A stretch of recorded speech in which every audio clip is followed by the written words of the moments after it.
aumento das viroses respiratórias de uma forma geral. Então, no período que vai de março até mais ou menos meados de julho até agosto, a gente já espera realmente que essas viroses respiratórias aumentem bem mais nas crianças. Só que o que é que a gente tem percebido também que tem contribuído para esse aumento, né? As crianças que têm menos de 5 anos, que são aquelas crianças que vão para creche, escolas, elas geralmente têm mais facilidade também de ter infecções respiratórias, especialmente esse público abaixo de 5 anos de idade.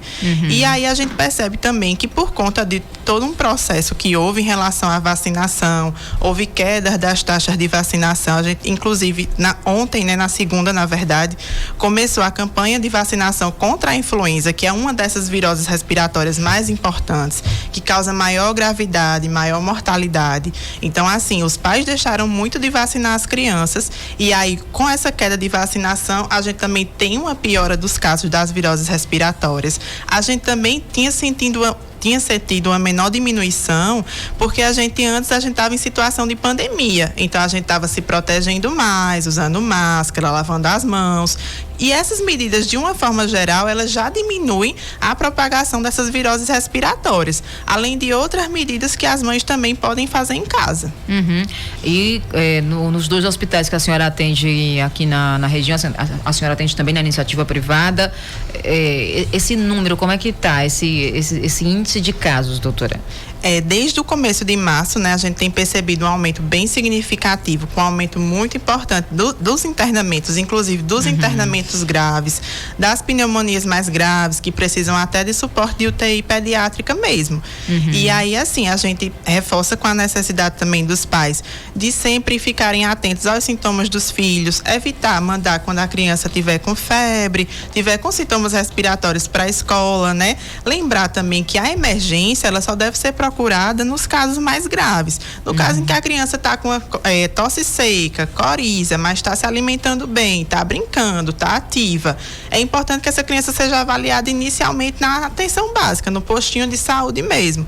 E deixa a emergência para os casos mais graves, porque a emergência já está sobrecarregada naturalmente por conta desses casos que a gente já espera que sejam aumentados mesmo ao longo do ano. Pois é, como a senhora está trazendo, esses números, eles têm aumentado, tanto que, né, o Infogripe, né, que é o boletim da Fiocruz, já alertando desde a semana passada para esse aumento de casos, né, de crianças, né, com as síndromes gripais, né, por conta de vírus aí, e também questão de casos de Covid, né? Aí a gente tem uma coisa já atrelada à outra.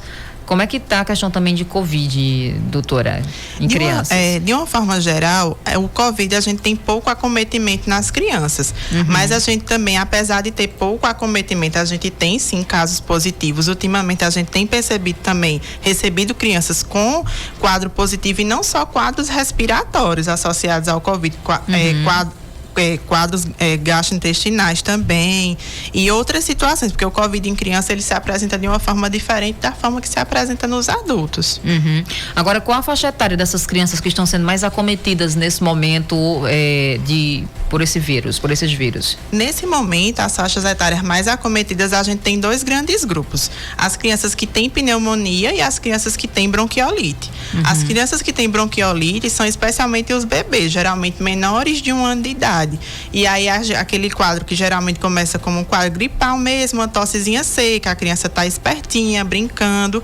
Com 2 a 3 dias evolui para um cansaço, esforço respiratório, e aí é muito também das famílias evitarem a exposição dessas crianças a lugares aglomerados, usar máscara, higienizar as mãos. Já em relação às pneumonias, a gente percebe numa faixa etária um pouquinho mais velha, a partir do 1º ano até em torno do 5º, 6º ano de vida, e que a gente também percebeu que houve uma queda da vacinação contra o pneumococo, que é o principal agente que causa pneumonia em criança. Infelizmente tem também um número ainda muito baixo de crianças vacinadas contra a Covid também, né? Então é preciso mais uma vez alertar os pais. tem que voltar a vacinar os filhos, voltar a vacinar as crianças contra a Covid e contra todas as outras doenças que nós temos as vacinas disponíveis, seja na rede pública ou privada, mas que temos vacinas disponíveis aí para evitar que essas crianças adoeçam, doutora. Inclusive, né, é sempre importante a gente reforçar que a vacina é sempre estudada, é sempre bem validada para que seja aplicada em criança, porque ainda existe muito receio em relação às vacinas, principalmente a vacinação do Covid, mas que é importante que os pais realmente levem. A gente percebe que muitas crianças que chegam graves, que evoluem para formas graves de Covid, elas não foram vacinadas. Então é importante fazer esse trabalho de conscientização e de atualização também da caderneta vacinal. E também qual a orientação que a senhora traz para que os pais não descuidem, né? Se o filho está gripado, tá com algum sintoma, não achar também que é só uma gripezinha. Não pode entrar no desespero, né? E já correr para a emergência, como a senhora está dizendo, só porque o filho aparenta estar gripado, mas também não pode descuidar, porque pode evoluir rapidamente para um quadro mais grave. Sim, com certeza, Juliana. Sempre ter atenção especial. As crianças que têm doenças, de uma forma geral, as crianças que foram prematuras, elas têm mais chance de ter bronquiolite e desenvolver quadros mais graves.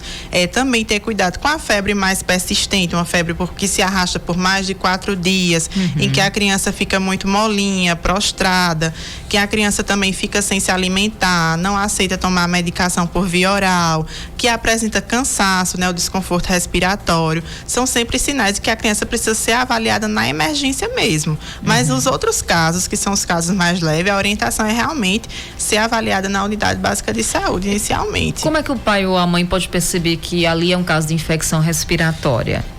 Geralmente começa como um quadro de congestão nasal, começa o narizinho escorrer, a tosse inicialmente seca, que depois pode passar a ser uma tosse mais cheia, e aí a criança geralmente fica nesses casos, tem febre, que geralmente é baixa, 37,8 a 38. Geralmente febres mais elevadas, de 39 graus ou mais, estão mais associadas a processos bacterianos, que a gente tem que lembrar que a grande maioria dessas infecções são virais. Então, assim, também lembrar que a gente não vai prescrever antibiótico para todo mundo, que vai ter as indicações específicas e que vão ser indicadas de acordo com a avaliação médica. Olha, tem um ouvinte dizendo o seguinte: boa tarde, eu sou ouvinte de Santa Cruz da Baixa Verde, eu tenho um bebê de 8 meses, eu ontem levei ele na maternidade com uma tosse cheia e com cansaço. O médico passou um xarope, ela disse o nome do xarope, não vou trazer aqui, mas o médico passou um xarope, mas fiquei com medo de dar para a criança, pois vi que não é recomendado para crianças. Aí pergunta aí para a doutora se devo ou não fazer o uso desse medicamento na minha filha. Olha, eu posso passar no privado aqui para a doutora, tá? A gente não tá falando nome de medicamento, mas e aí qualquer coisa a gente responde aqui no privado. Mas acredito que se o médico, né? Não sei se foi o pediatra que atendeu, mas se o médico passou, o medicamento deve ser adequado, né, doutora? Com certeza, assim, tem que ser muito individualizado, né? Avaliada a questão da situação da criança, principalmente a questão do desconforto respiratório, para realmente ver se tem indicação da medicação ou não. Agora, a senhora que atua no Eduardo Campos e também no OSPAN, eu estava vendo que além do número de crianças internadas, nós temos adultos também com as síndromes respiratórias agudas graves, as chamadas CIRAG, né? Isso, e também assim, né? Na verdade, também em relação às crianças, muitas vezes os pais acabam sendo a fonte de transmissão principal. E às vezes, quando tem outras crianças menores, uma acaba adquirindo da outra também. E como é que os pais podem fazer para evitar isso, doutora? Você tem o contato diário, né? Precisa cuidar da criança, mas tem algum cuidado que pode ser tomado aí para evitar essa contaminação? Tem, então, em relação às crianças menores, né, evitar a exposição, por exemplo, levar a criança em shopping, em farmácias, em lugares que provocam aglomeração de uma forma geral. Em relação às crianças maiores, né, estimular o uso de máscara também das crianças acima de 2 anos, né? Lembrando que as menores de 2 anos, elas não podem usar pelo risco de sufocamento. Mas nessa época do ano, o uso de máscara, uma coisa que a gente sempre reforça, mas que sempre gera, né, assim, uma angústia nas mães, é a lavagem nasal. A porta de entrada da maioria das infecções respiratórias é pelo nariz. Então, a importância de a lavagem nasal, ela vai melhorar a tosse, ela vai melhorar o desconforto respiratório. É uma das medidas que a gente pode fazer mesmo quando a criança não tem quadro de congestão nasal. Então, é importante que... Deve ser feito de quanto em quanto tempo? Quando a criança está gripadinha mesmo, o ideal é que seja feita a cada 3 horas e sempre que tiver obstruída, já fazer a lavagem nasal novamente. orientar também a lavagem das mãos sempre de forma mais adequada, sempre manter, né, a alimentação da criança o mais saudável possível, que a gente sabe que isso contribui para a questão das defesas, melhora do sistema, melhora da questão imune. Também a gente tem que lembrar que tem crianças que têm doenças específicas, como asma, rinite, e aí elas precisam ter um acompanhamento com o pediatra de uma forma mais específica e de uma forma mais regular, porque senão elas vão ficar adoecendo com bem mais frequência. Isso também tem que ser observado. Às vezes a criança adoece com mais frequência porque ela tem uma dessas patologias e não está controlada. Verdade.